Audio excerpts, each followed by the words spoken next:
All right. Um, I want to discuss something with you. And if you're a white person, I want to let you know that is, this video is designed for you, the white person. And I'm speaking to you as a black person, an African, who understands African culture and tradition. I happen to be born in Africa, and I happen to be brought up in both ancient and modern ways. Fortunately, I happen to have studied the Bible, the Bhagavad Gita, traditions and cultures around Africa, and I've traveled a lot around the world, and I've lived in the United States for I think 10 years. I have 3 beautiful kids, mixed color, and I'm very much attracted to white people, whether you like it or not. When I was growing up as a kid, I always told my mother I would never get married to a black woman. Not that I hated black women, they are just the most beautiful beings I've ever come across. Black women, God. But I was much attracted to white women since when I was a kid. So I always believed I was gonna get married to a white woman. It turned out I did. Later on in life, I refused to marry my entire youth. When I was very young, I refused to marry. And finally, there came a point where I decided to get married, and I got a white woman. I got what I wanted. And it was fun, but I'm getting the greatest headache today out of that relationship, but it's what it was supposed to be, because I have 3 beautiful kids, very amazing. I mean, they keep me happy. 3 beautiful kids. I have a son and 2 daughters, in this beautiful biracial relationship that I wish it could happen more and more, but in a more beautiful way, where both sides will really enjoy the benefit of coming together. Unfortunately, there is a stereotype that is destroying all of that, and I did this video. I want to do this because of my concern for my brethren, the whites. I'm a typical 100% black person. I'm a typical Jew sitting here. I'm a black. My blood and everything of mine, my lineage is a royal family, a typical African royal family that split up from the Tigris in Ethiopia, part of the Jewish community, and started descending, exploring Africa until they settled down in the northwest region of Cameroon, and my family is very traditional, though that tradition is disappearing. But fortunately, when I was a kid, my father put me in the feet of very ancient people who knew the tradition to teach me. So I had the privilege to learn lots of African culture and tradition, and lots of secrets, and even certain things that most Africans they might never know. Things that are not to be written down. they are passed from, oral communication through special people. And I got to learn all of that when I was still a kid. My father was in a hurry to make sure that I learned those things. Then I didn't understand why he was sending me to all these old people to spend nights and days away from my brothers and sisters, my mothers. Then my grandfather, my mother's father, was also from a royal family too. And he ran away from being a king. He was supposed to be a king. He didn't like the throne, just like I ran away from Cameroon. He ran away and then came to our present village and settled there. When he came and settled, the king heard that a prince had left another kingdom and was running away and came to settle. So the king sent and called for him. And when he came, because he came with his own wives, because in Africa, princes and kings, they marry so many women. My father had 7. So the king carved a portion of the village, lots of land, thousands of acres, and gave it to the prince, who is my grandfather from another kingdom. So my mother's father was supposed to be a king, but he ran away, because kingship in Africa is inheritance. You have to inherit it it's married from family to family, from son to son. But he never wanted it, so he ran away, and now his father had to give it to his younger brother. So my grandfather's younger brother is presently the king right now. He's a chief. And my wife, my ex-wife, we got married in Africa, and we got married in one of our palaces. She was actually united with me by my grandfather's brother, who is a king. And that's why it's very sad, because that liaison between United States and my tribe from my mother's side, the conflict that erupted between I and her, it's not really a good thing, because my family is a very good family, and we respect strangers. We love especially strangers, and we love women. We respect women a lot. When we got married, she got a title so that she can be grounded in the tradition, and she has to lose the title. So, but then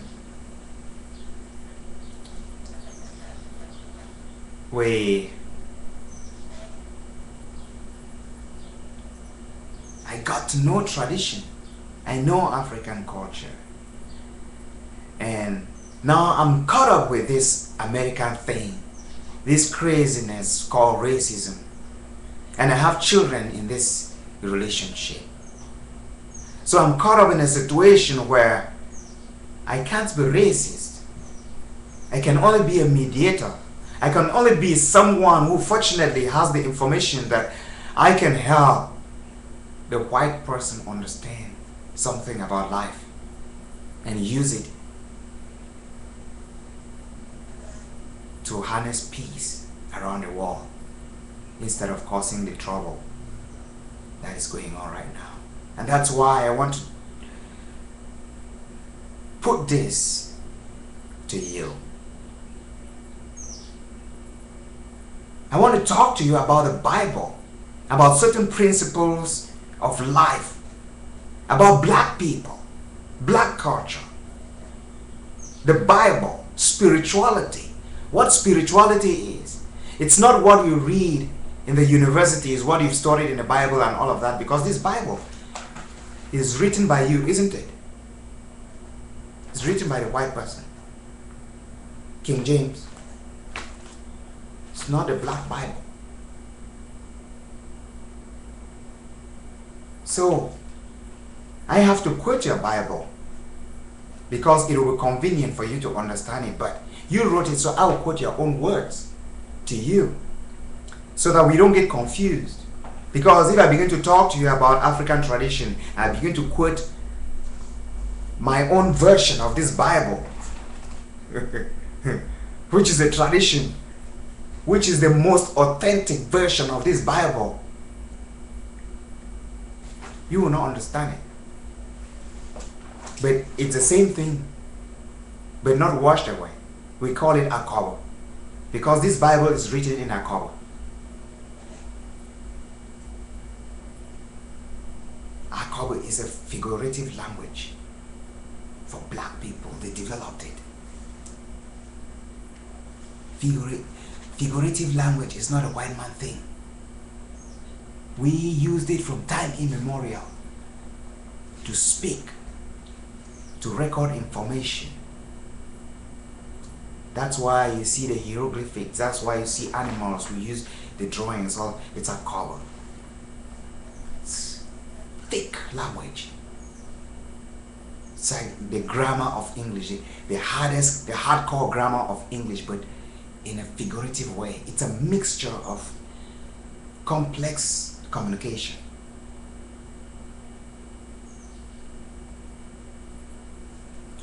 That's why you can never understand this, even though you wrote it, except somebody who understands African culture and traditions and the Jewish culture, the Torah, can explain what this is all about. And we will see certain things here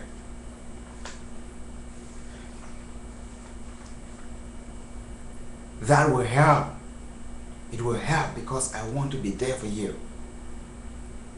I believe wholeheartedly that God made me to go through whatever thing I went through because He wanted me to be here at this moment to diffuse this information and help the white brethren to get something out of this. But it's all depends on you. You can either believe it, you can either choose to work with it to free your own life. This is not for collective use.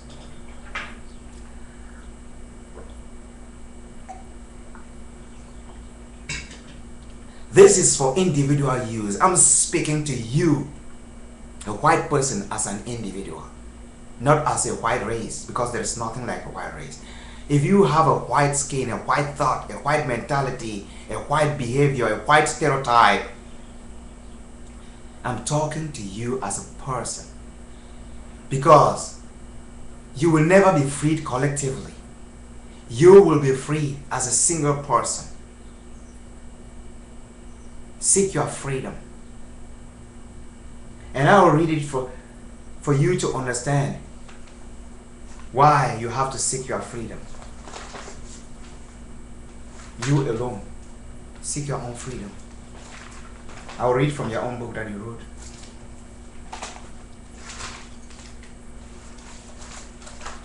You know? And it's Paul, Apostle Paul. He said, "Wherefore, my beloved, ye have always obeyed, not as in my presence, only but now much more in my absence. Work out your salvation with fear and trembling.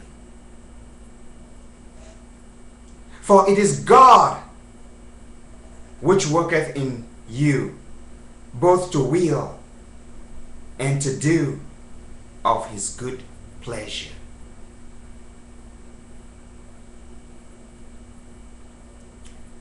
Work out your salvation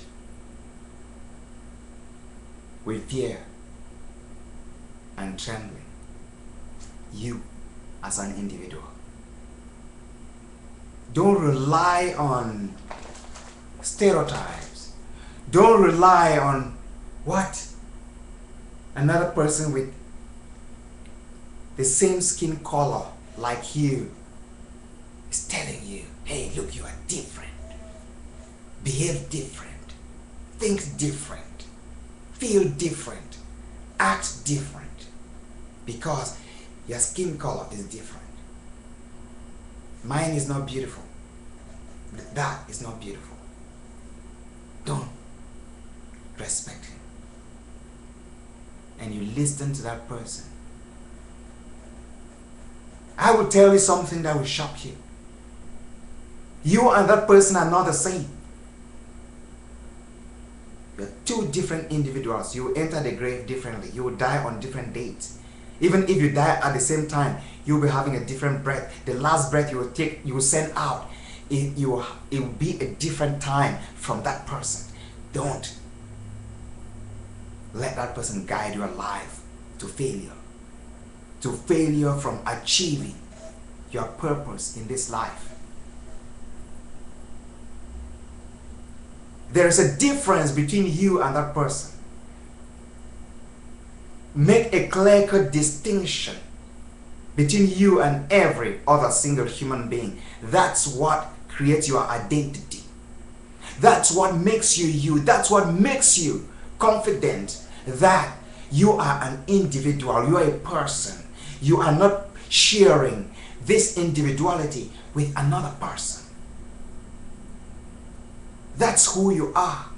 You don't have to listen to doctrines of people who seamlessly have the same color of skin or mentality or raised in the same environment like you. Remember, you were not born on the same day, and even if you were born on the same day, it's not the same hour, the same minute, the same second. Remember, you will not die on the same day, and even if you die in the same day, you'll be taking breaths, the last breaths, in different times. Remember, your paths are different. You are an individual. You cannot let your life be led by the ideas of another person. You have failed if you do that. You failed in life if you let other people's ideas overshadow your own ideas. Other people's voices drown your own voice. You have failed in life when you don't render your service to mankind, animal, birds, and plants as a human being. You failed in your duty. You've listened like a zombie from other people. Don't let that happen to your life. Why? You are unique. You are a white person with a distinction. You are a white person with a different characteristic from the other white person. Different gene from the other white person. Different outlook from the other white person. Different structure from the other white person. Both of you don't look the same. You don't have anything that is similar. That skin color, it's a deception.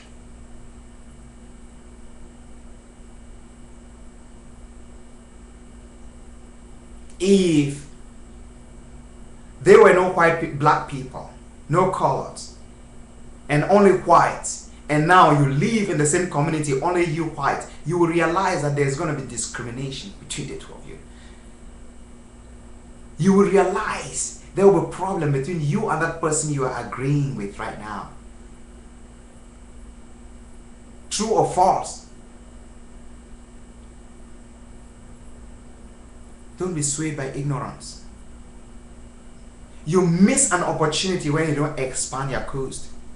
Expanding your coast means you create a liaison with white people, create a liaison with black people, create a liaison with Arabs, create a liaison with Indians, create a liaison with Chinese. Your coast is wide. You walk in the wall like a king. You walk in the wall like a dominator.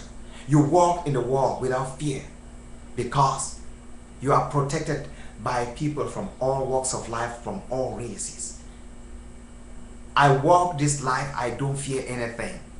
I have friends all over. I'm not afraid of the white person. Never ever. A white person will never intimidate me. Neither is a black person. Never. Neither an Indian. Neither a Chinese. An Arab. No. No. Because I am a human being. I'm not a black person. I have the identity of a black person, but at the larger scope of things, I'm human. You can only identify me as a black person because you see that, out of that, in my intellect, I identify myself as a black person, but I don't discriminate. I'm proud of this skin, my tradition, my culture, my origin. What I know about that origin is beautiful. It's a privilege. It's the greatest privilege any soul can ever ask for that is coming on this earth. That God will give you that chosen right. Will give you a candle. It's not saying that you are the only person. It's just like saying there's an Olympics. Say, you take this torch and light it for everyone else. I love it. If black people are abusing it by being angry, who will not be jealous?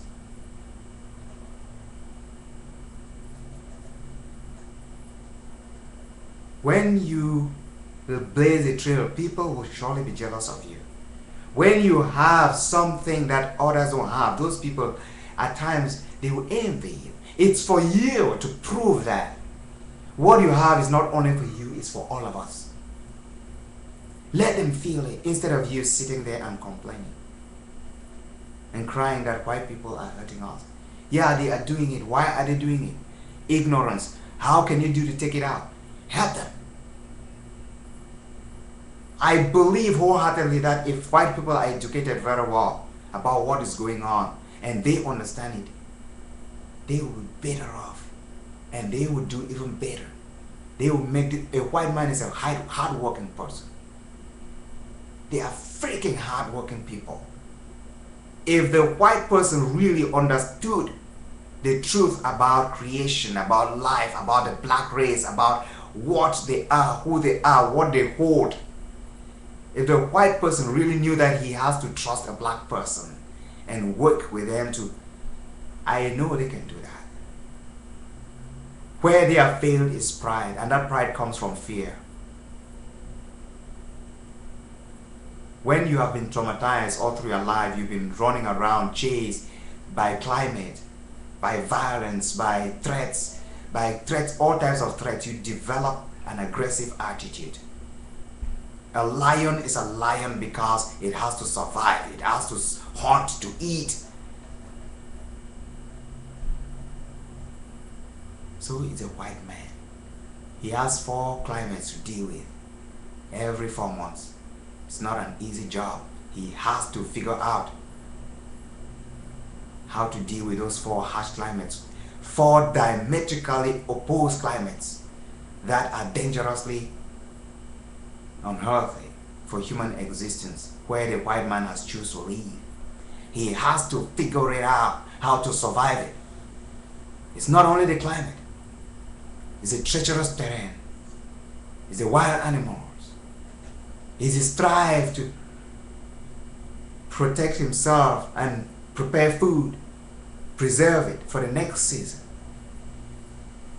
It's a strive to see how he can survive and not get extinct because he has seen his cousin got extinct. So he wants to protect himself, and any threat is a danger. He will fight. Why would you not understand that?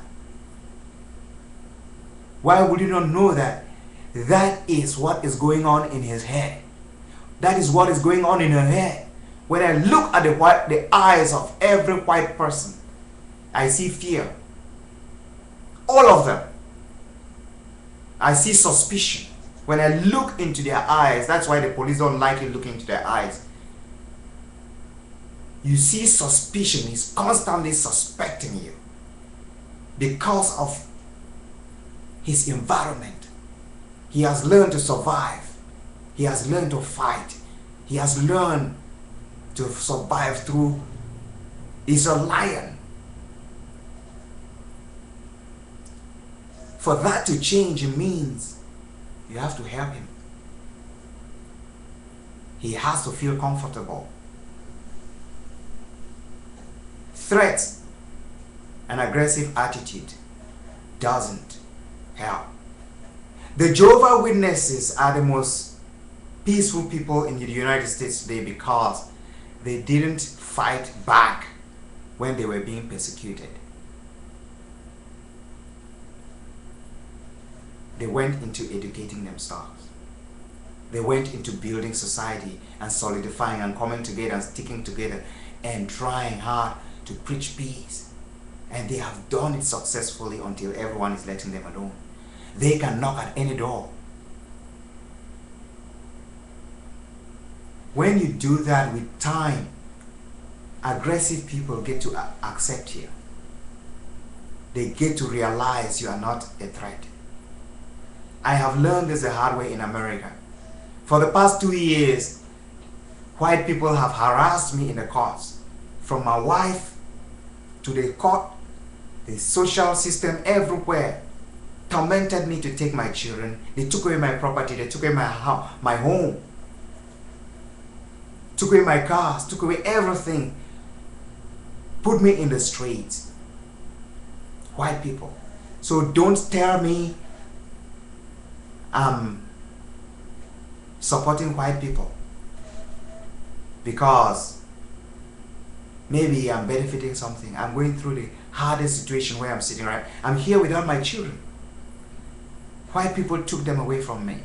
The court took away my children for nothing. They haven't found anything against me that makes them take my children. But I'm sitting here. But guess what? It's how you behave, it's how you treat people that will change situations. They harassed me and made me to crack like most black people or African Americans will crack. I did not. I stayed in the streets. The police, they harassed me. Everywhere I park my car to sleep, they will not want me to be there. I would even be praying and meditating for these police people because I knew they were really going through hard times. But they will come and wake me up in prayers. There's one day a police officer came at 1 a.m. while I was meditating somewhere in the wild. He came and stopped me and asked to park out of that place. I said, even when I'm praying, I said, I'm praying for you. Do you understand? He was like, I said, I was here actually praying for you people because you go out there and expose yourself to a lot of danger. There are lots of drug addicts in Ukiah then. Criminals. There were shootings. There were lots. So I will be meditating for them. He came and obstructed me. And then I said, even I don't have rights to pray. I was praying for you. He was like, oh, okay.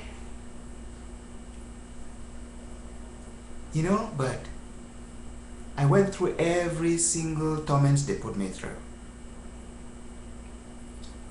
Finally, when they couldn't find anything to pin me on, everything got stalled. They don't know what to do right now. But yet, I don't still have my children. And nobody's talking about it. The whole of this community, nobody's saying anything. Because it's a white-dominated society, it's a stereotype, and it's what has been going on. Mendocino is one of the most racist, especially when it comes to the court. One of the most racist in the whole of California. They take children from black people. They go to jail. They do horrible things. My files have been infiltrated at the CDC. But I can't even say anything. Because I don't want to fight them. I don't want to fight people. You know? So it's not like I'm immune. But what I want to do is, we want to create an environment of peace. Let's educate those that need to be educated so that they understand what is going on. Because when there's a change, it's for everyone. Everyone benefits from it. If the white person understands a black person and the black persons understand the white person, I think there's gonna be something good that will come out of it. Why should I be aggressive towards a white person because of his stupid attitude? What will aggressiveness help? How will it help? How does it make me different? It doesn't. On the contrary, every time I see all these things going on, I just keep saying, God, these white people need help. Because to see a human being kick a defenseless human being who has done nothing on the face when the person is obeying you even, and you kick the person on the face and the person goes cold, it doesn't make any sense to anybody. To see a fellow white police officer go into the jail cell and begin to tease other white people with a teaser just for fun doesn't make any sense.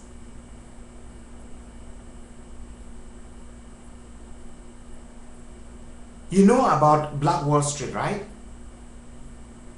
That a group of white people just wake up one day and just think they have to just go destroy this thriving community because they are better off.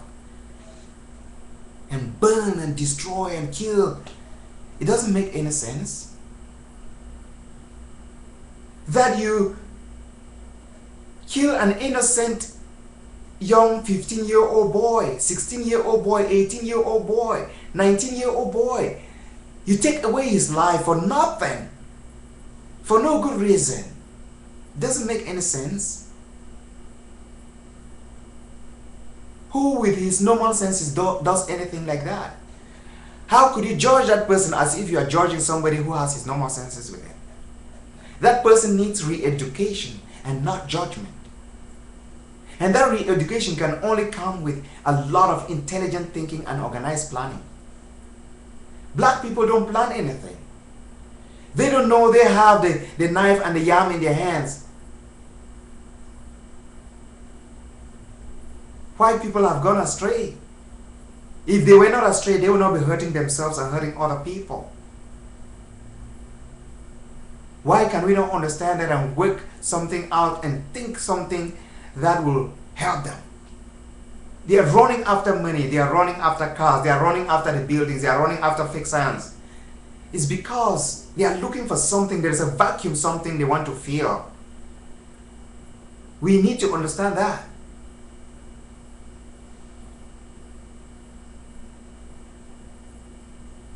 There is a vacuum in the life of a white person to be filled. That's why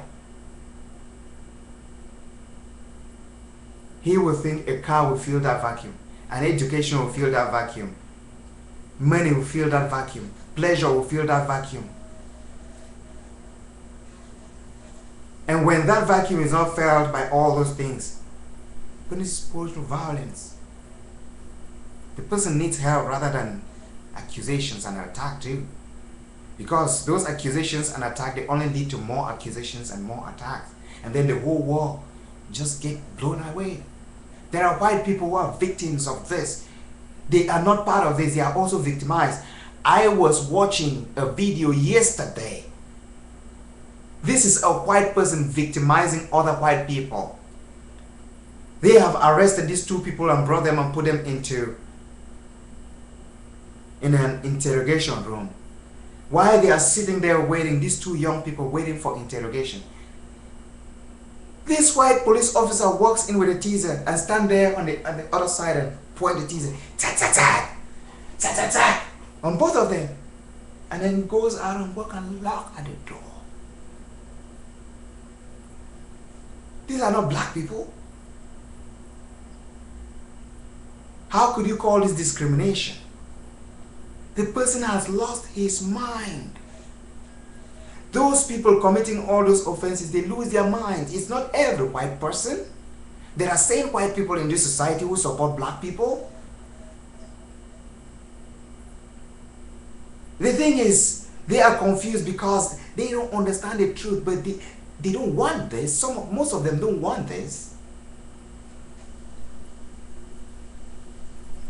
Some of them, they get entangled, they can't come out because no one is giving them a direction how to get out of that situation and avoid it. They are neither on this side nor on that side. Do you know what that means to a white person who is caught up in the middle? We need to really wake up. Blacks, whites, Indians, Mexicans, colors, Chinese, and really come together to figure this out. It's a thing to figure out instead of us fighting. When I hear the Chinese, they want to attack America, they want to create a new currency. You're not going to create anything.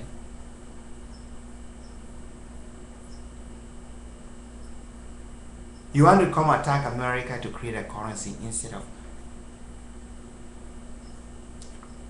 We shouldn't be creating division. We should figure out how to come together. That is what God looks like to me. Anyone who is creating division, no. Don't buy it. We're not going to let this world in the hands of evil. If America has devils inside, we will flush out the devils and take care of America. If Chinese thinks there are devils in America, we should help to transform America to be a better place instead of trying to attack and bomb everybody or kill everybody. If Arabs think America has devils in here, they should remember there are also good people in this country. We're not just gonna sit here and just watch them come and say you want to destroy America. You want to create a currency, go ahead and create it. There are other people in the world that will think sane too and realize that instead of creating division, we should help those that are here to get better and flush out every demon and principality in this country, because what is happening here is not humans. It's a spiritual thing. We wrestle not against flesh and blood, but against principalities, against powers, against spiritual wickedness in high places. Don't you understand? Don't let the devil cause more division. There are demons in America, we flush them out and make America a better place for all of us. Don't you understand?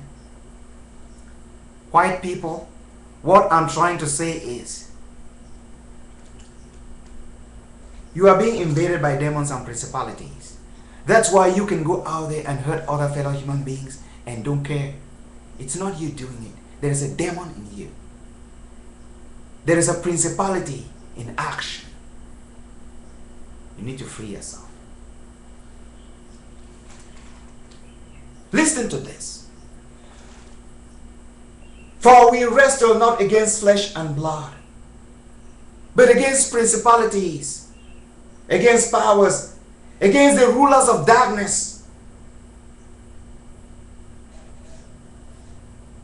and against the rulers of darkness in this world. We wrestle not against flesh and blood. Your fight is not against the black man. Black man, your fight is not against the white man. Your wrestling is not against the black brother. Your wrestling is not against the white brother. Your wrestling is not against India. Your wrestling is not against the Chinese. It's not against Arab. Listen to this.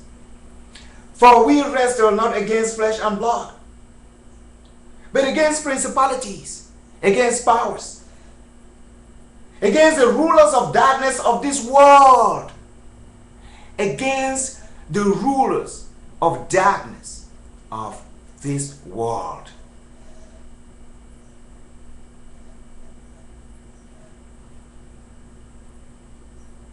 And against spiritual wickedness in high places. Against spiritual wickedness in high places. That you can see with your human eye until I teach you, until I hold your hand, guide you and put you there and show you. Watch, see for yourself, see something, watch it, experience it, and then you will believe that you are not attacked by any ordinary force. It's a supernatural force, it's a high spirit dominating you from above. You need this lesson to be free. Just believing that, oh, I want to feel beautiful, I want to feel lovely, I want to feel kind, I want to feel that the world is beautiful, the universe is flourishing, and then everything will be okay. You're lying to yourself. All those consciousness out there that tell you that all of that will just work out that way. It's part of the game, the devil's gimmick against the white person and those that are ignorant. Don't buy into it. Work out your salvation. Says it. I read it before in Corinthians.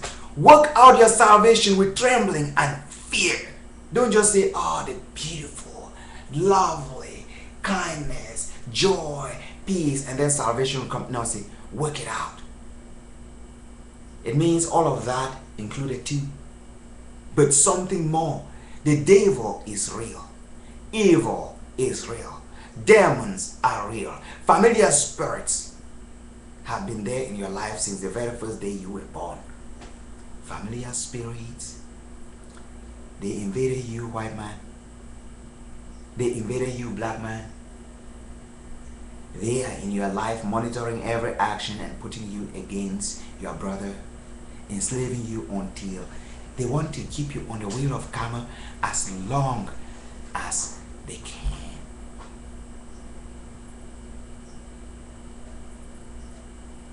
You don't believe it? Let's look about familiar spirits in the Bible.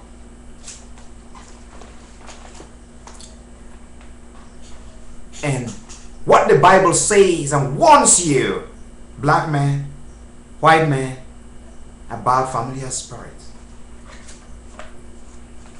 The Bible doesn't mince its words when it tells you in the book of Leviticus chapter 19, chapter 18 verse 31 reads, regard not them that have familiar spirits, neither seek after wizards to be defiled by them. I am the Lord your God. Thou shalt rise up and before the hoary head and honor the face of the old man and fear thy God. I am the Lord. Familiar spirits. Whenever a human being is born, the devil is here on earth, you know.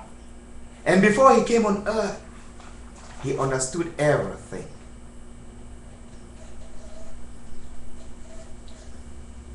He is a morning star, the bright star before all creation, when he was created. When he failed, when he was chased out of the presence of the universal creator and dropped onto the earth where he can languish with other creatures that are of his own caliber. The only thing is he came without a body because they chased him without him preparing. We had prepared before we came. So when he came, he's a strong man, you know. He is called a strong man.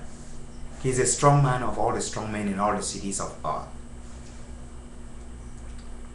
When he came, he understood certain things we do not understand as human beings, because once we take the flesh, we are now limited.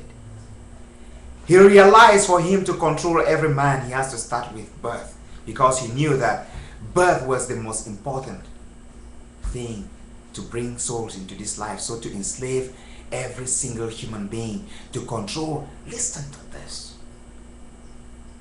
For evil to dominate man, he had to begin with birth. So when he came with his demons and principalities and powers, as we heard here, say we wrestle not against flesh and blood, but against principalities, against powers, against spiritual wickedness in high places. He assigned every birth with a familiar spirit. The job of the familiar spirit is to record everything every soul, every life is doing on earth from the day that soul is born onto this earth until the day that soul will die. Does that sound familiar to you? If it doesn't, I want to give you a clue. In this United States, the very first day you want to land into this country, the very first day you are born into this country, they begin to take note about every single damn thing you do. Your life. Familiarity does it. Is it the same principle? You will get to understand how that works when we go back into the book of Revelation to look at what it says about those type of things. It's the same principle. Do you understand what I'm talking about now? That when you were born, the devil assigned a familiar spirit to monitor your life, to record everything you do. It needs to know. That spirit needs to be like you. It needs your history, because if it knows your history, it can control you. A familiar spirit knows everything about you, unless you end up blocking it. That's why I love born-again churches. Even though they are distorted, but some of them are really good, because they teach you, they help you to break some of those barriers. I broke them. Every person has familiar spirits, and those familiar spirits, they are related with their own family, and they have similar characteristics. All of them, all familiar spirits, they operate at familiar level, in family levels, and they know everything about you and your family because they are related, and they interconnect. They can tap into your history and the history of your family. They can connect with other familiar spirits because it's a network. And that's why they can invade you easily, because they understand your history. They know your weak points. They know everything about you. The devil is very smart. He lets other demons and principalities and human beings do his dirty work. You need to get this. You need to understand this. You need to do this. I say it without flinching, without blinking my eyes, because I am called to do this. It's my job. 2008, in 2009, something happened to me. One day I just went into a trance, and all of a sudden I saw myself in the presence of this light, just lying down, my head facing north and my feet. And then I had this robe, a blue beautiful robe, that blue beautiful robe, from here going down, and just, there was no end. And there was this light shining on me. From above I was lying like this, and the light was telling me, it's not yet your time. It's not yet your time. You are holy. You are holy. You are holy. You have a lot of work to do. It's not yet your time. After that, when I woke up, I shared that with my ex-wife, because I used to share some of my dreams and trances and testimonies to her, for her to keep them from me. I wasn't very used to writing. I shared that with her that day. And a couple of weeks later, I was very ill, and I went into a coma. I was on life support for a couple of weeks, and I spent 43 days in the hospital.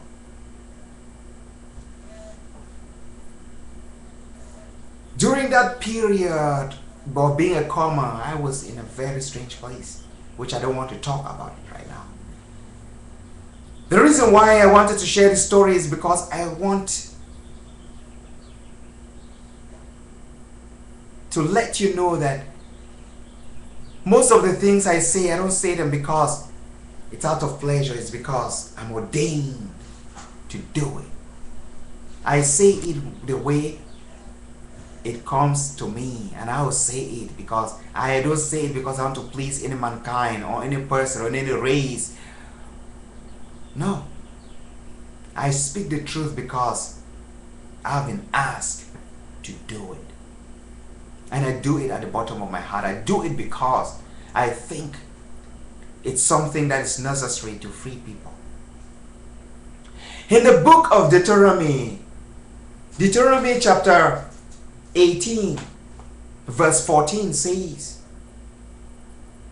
"For this nation which thou shalt possess hearkened unto observers of times, and unto diviners. But as for thee, the Lord thy God has not suffered thee so to do." Do you understand what I mean? Let me read it. Say, "Thou shalt be perfect with the Lord thy God. For these nations which thou shalt possess," he's telling you, white person, me, black person, those of us who go into places where there are demons and principalities ruling over the people. He says, even in America, you will find people that rush after diviners. You will find people that rush after people that observe the time, the moon, the stars. They observe it and saying, "Oh, let's observe what it's going to look like. When is God going to come?" Astral, all these things. See, don't hearken to them. They will deceive you. They will look normal. No. I will tell you why. It says here in the book of Deuteronomy that, "But as for thee, the Lord thy God hath not suffered thee to do so. The Lord thy God will raise up unto thee a prophet from the midst of thy brethren.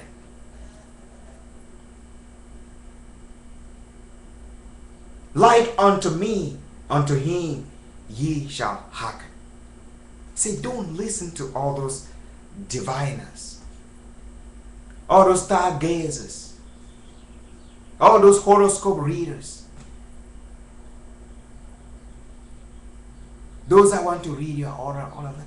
See, don't listen to them. I've had people online ask me to read their horoscope, to read their stars, to read their aura, to read all these things. I don't do that stuff. God tells us not to do them. Why? It's not because we can't do them. It's just because of the connection. Those things have been twisted. The devil has used them. Because when you go and consult those things, there are consequences. The Bible tells us, "The Lord thy God will raise up unto you prophets from the midst of thee." In your midst, he is going to raise prophets. In the midst of us, in the midst of other human beings, all of us, he's going to raise prophets.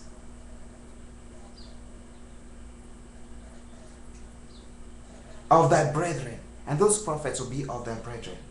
Like unto me, unto him ye shall hearken. See, he's going to raise prophets like your own brothers in your own midst. Say, unto him ye shall hearken. Listen to them. According to all that thou desired of the Lord thy God, and Horeb in the days of the assembly, saying, "Let me not hear again the voice of the Lord my God, neither let me see that this great fire anymore, that I not die, or I die not."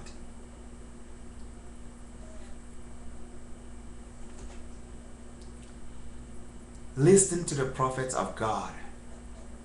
Listen to the men of God. Listen to those that come to preach the word of God. Not diviners, not stargazers. not sorcerers, not wizards. The Lord said, don't listen to them. Say, you will inherit their land, but don't listen to them. Stay away from them. Why? This is the reason. You may say, no, I have to go to them. Let me tell you, when you go to diviners, they invoke those familiar spirits that the demons, the devils has assigned to monitor your life.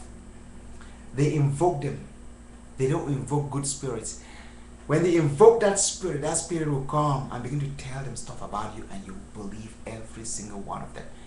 Guess what the Bible says? The Bible tells us that the devil can turn into an angel of light. He can use your voice. He can speak like you. The devil can use your voice. He can transform into becoming you. He can transform into becoming Jesus.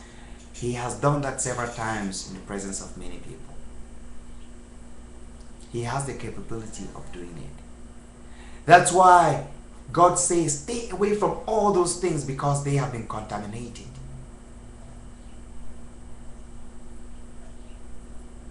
They worked before, but when I cast him into your midst, he twisted it. Don't listen to them, because they will confuse you.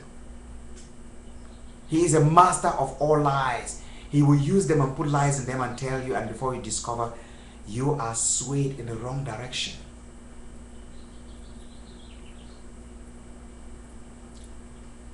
There are a lot of lies going on in our society today. Lots of lies. Lots of lies. And that's where the whites, the blacks, and all the people, they are caught up in a whole lot of mess. You don't know what is true from what is false, unless you begin to pay close attention to what you are doing with your life. I'm talking to white people. There is a lot of deception that you have bought into that will take you down. Don't buy into it, brother, sister. Don't hate people because somebody told you to hate somebody. Remember, the Bible tells us that the black people went astray and lost their rights, and God said, you white man, you're going to persecute them for some time, because you are already having that evil in your heart of persecution. So he will let you do it to your own brother. But he says you will pay the price for doing that, because it's already in you. So he just decided to let you do it to perform the job, because it's already in you. That's why you are hurting the black person. You are helping the black person purge himself, but you pay a price for it. That's why you have to run away from hurting him, because the black man is a curse, and you are cleansing that curse. Let the black person cleanse his own curse. Don't be an accessory to clean his curse for him and then get into trouble. That's why Jesus Christ said, if somebody obliges you to go a mile, take the person 10. Don't retaliate. Because when you retaliate, you help the person. If a white person wants to hurt me, I'll take it. I can't hurt a white person. Never. If I want to hurt a white person, I will pass decrees upon a white person in conformity with nature and the principle of God. But I will reduce my energy by doing that, because God has given me the power to do it and did not ask me to just use it carelessly. I have the free will to use all the powers I have. But the thing is, there are consequences, so I don't use them. So if a white man wants to oblige me, as he have done in the past years, to go with him a mile, I will take him 10. Because I will help him hurt himself. But I don't want him to go through that. That's why when people ask me, why are you educating? I say, why not? The black people say, why are you telling them this? Why not? He doesn't know what he's doing. Why would I not help him? Why would you want me to let him keep being where he is?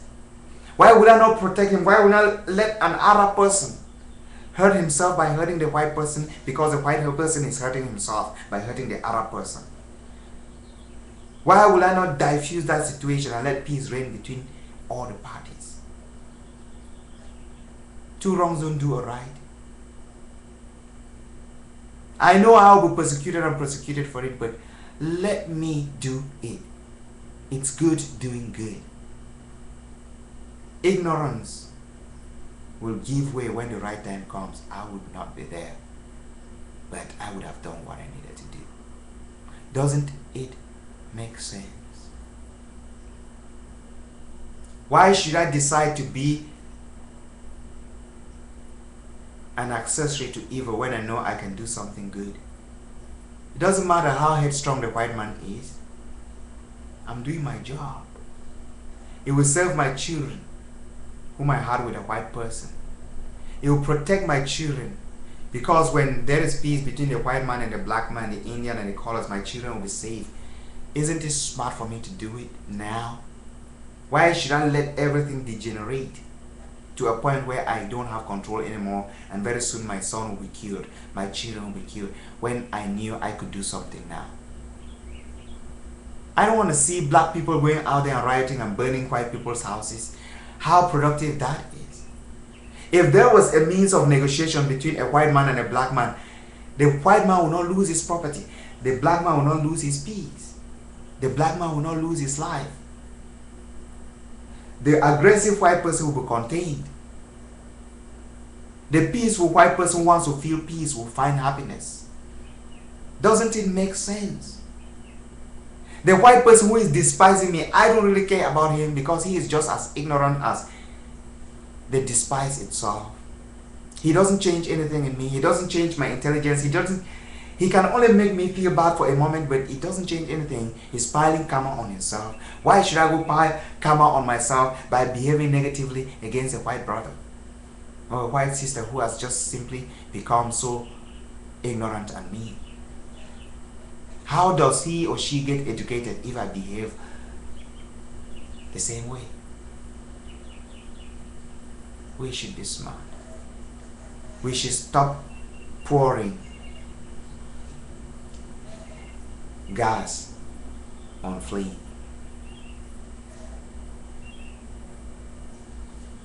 It's the wrong thing. It's the wrong thing, as a black man would say, to do.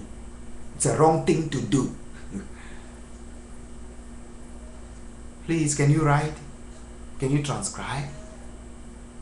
Can you edit? Can you do me a favor? Can you pay? Can you pledge to pay $99 subscription every month for Ustream, so that I can have a live broadcast every morning? And let's do meditation, prayers, channeling of energy every morning before you go out to work. Let me infuse energy in your life and you'll see a transformation. Let me pray with you every morning so you can ask me questions, and I can give you advice and lead you into your mornings the whole day. You will find peace. It will give you a clarity of mind. You know, $99. You can pledge $10. If I get 10 people, that's $99. We get a Ustream. I don't want to waste I don't want to put my money into it. I've already investing a lot when I don't have. If you can pledge the $99 for a Ustream streaming, so that we can get a live broadcast every morning. I wake up at 3 a.m. to pray, to meditate, and to channel energy to devotees, so that the troubles they go through throughout the days should be minimized. I do that every day. But if I can get a connection with all those that desire to pray with me in the morning, to get a word of admonishment, advice before they go out, you'll be shocked what that is going to do to your life. That $10 means nothing. You'll be amazed how your life will change, because for me to remind you of certain beautiful things that you need to handle every day. How you can handle stresses, how you can handle situation, how you can make people react to you in a more positive way, in a more lively way, how you can deal with situations. Every day I'll be like that person who is putting you on fire to live your life beautifully. Just imagine what I can do. Because that's what I'm already doing, but I want to make sure that you get into the mood with me. Some people will need an encouragement every day to pray before they go out. If I could have that broadcast every morning, let's say from 5 a.m. to 6, just 30 minutes of broadcast where you watch live and we can take 30 minutes to meditate and pray, and then 30 minutes you can ask any question you want and share ideas. Like, you go out that day, you know what that means? You know what that is gonna do? Just to get me a Ustream so that we can stay in contact every day. You can pay direct. Call me, say, hey, Brother Malo, I subscribe for a year for Ustream for that. My soul and I devotion. I want to make sure that I have my devotion every morning. Or you can group yourself. Do you belong to any good Facebook group that is spiritual, that you want to benefit something? Group yourself and connect a donation of $99 or I think $200 and something to get a good Ustream for me. I will give you every day. I will be in touch with you every day. Every single day of your life, it will change it. Not only that, we will share lots of stuff, different things. Let me stop here because I want us to discuss what I wanted to discuss about white people. I want us to get on this very seriously. I want serious white people. Very serious white people who want to see this done with. To get on board this. Let's tackle this. Let's get this white and black thing done with. Let's fight it. Let's stop this harassing of white people. Let's stop this harassing of black people and minorities. You know, we have a beautiful life to live. We can't ruin it with this type of little stupid stuff we are doing to ourselves. Doesn't help us. Remember, I love you. And if you have any questions, join me on Facebook, Facebook/exploration, or My Soul and I. You know, I don't discriminate. I feel so shocked when I see these groups online who call themselves spiritual. They start building momentum. When they reach a certain level, you see they will block it and then start controlling people, telling people what to do. There is a group that I used to post on, a great group, and many people were following, and then all of a sudden the proprietor of the group locked the group because she has her book, or he has his book, and he now says that only his book or her book has to be discussed there. That is really, really selfish. That is really selfish for a spiritual person to do anything like that. And I want to encourage anyone who does stuff like that to stop it. If you want to free people, open your doors very wide and give freedom to people. If you want to make money, make it clear to people that you are making money. This book you are writing is not about spirituality, it's about entertaining people and making money. If you want to free people, write their books and open the doors. A church doesn't close its door. A true church opens its door for everybody. I open my doors. Come in. Any group that closes its door for you and call itself a conscious group, run away very fast. Or anybody that publishes a book and has a Facebook group and it's closing that group and saying, no, we have to only discuss my book. Be worried about that book. Be worried about anything they do. They have lied us for a very long time. Don't believe in those lies. Don't buy them. Don't buy them. Go for the truth. The truth is very simple and it's very clean and clear and crisp. And when you see the truth, you understand it. You know it, even if you are having certain doubts. It's because of the stereotypes. They will come to limelight when the right time comes. Everything I do, I don't do it for this generation. I'm planting seeds for our children. Know what Jesus Christ did? He didn't do what he did for his generation. They didn't benefit from it. It's thousands of years later. He started stealing from it and exploiting it. Don't let yourself be fooled. Wake up and free yourself. As Paul said, work out your salvation with trembling and fear. Groups will not do it for you. Nations will not do it. People will not do it for you. You have to wake up and do it for yourself. If you will be the first white person who will stand up and say, I'm done with this, maybe you will be the one who everybody will be looking at and say, wow, really? That first person who is always taking audacity always ends up being the greatest.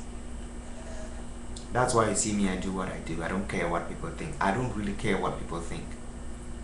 I've been ordained to do this. I'm going to do it.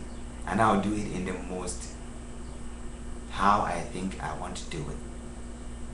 I have no conventional way of doing what I'm doing. As you see me doing what I'm doing now, tomorrow I might change and do it in another way that is more bizarre than I do it right now. Welcome to my world. It's a world that is different from the world you ever knew.